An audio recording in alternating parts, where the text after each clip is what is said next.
First stepped on a windsurfer age 9, and yeah, I guess it was a good first introduction. I think it was a relatively calm day and warm climate, and stepped on and kind of just drifted out and into this lake in France. So when did you start taking it really seriously and dedicating yourself to your sport? How old were you? Yeah, my mum remembers me age 15 saying, "Mum, I want to go to the Olympics." And so I think that's quite a young age, really, to then be like, right, I'm going to be going to the gym. The more and more I trained, I'd get sort of more muscular legs and shoulders, and for me, I started to kind of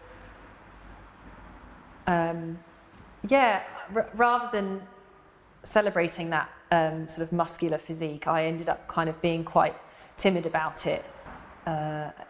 Almost like the girls at school, it wasn't the cool thing to be sporty. That was like, oh, you're a tomboy, and I really didn't like that kind of title of tomboy. It kind of meant for me that, oh, okay, I'm into this sport, I'm doing it, but I'm actually going to kind of cover up my parts of me that I didn't feel were feminine.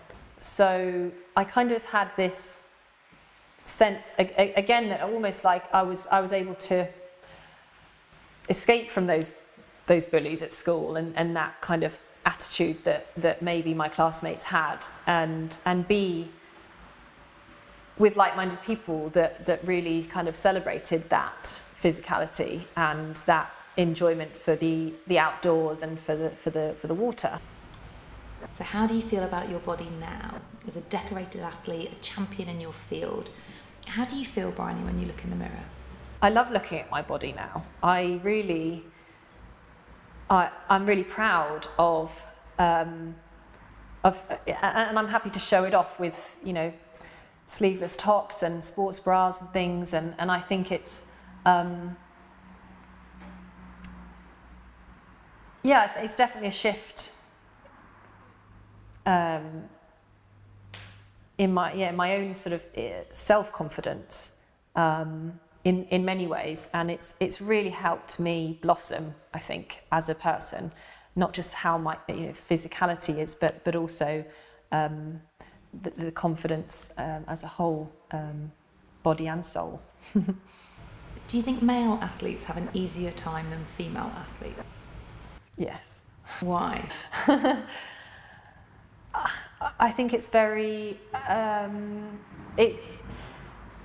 going back in centuries. It's almost godlike to be, as a male, to be muscular and stand there as almost like a sculpture of male physicality, and it's always celebrated.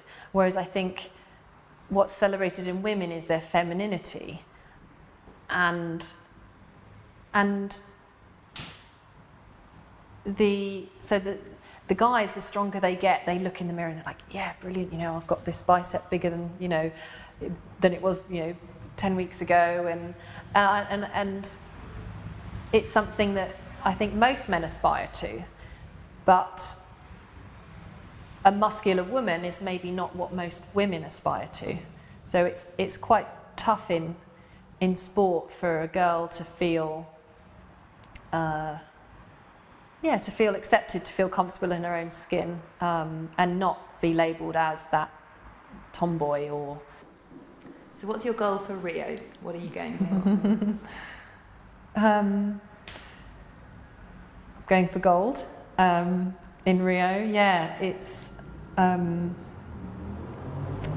it would be a dream. I mean, I have ultimate respect for my fellow competitors, and it's going to be a tough venue for anyone.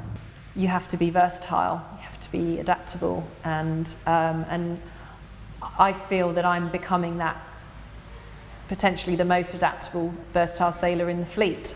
So you're an inspiration to lots of girls out there. How would you encourage 14-year-old girls out there to keep going with their sport of choice? I would say, rather than trying to fit in, try and stand out, and don't be afraid to be different.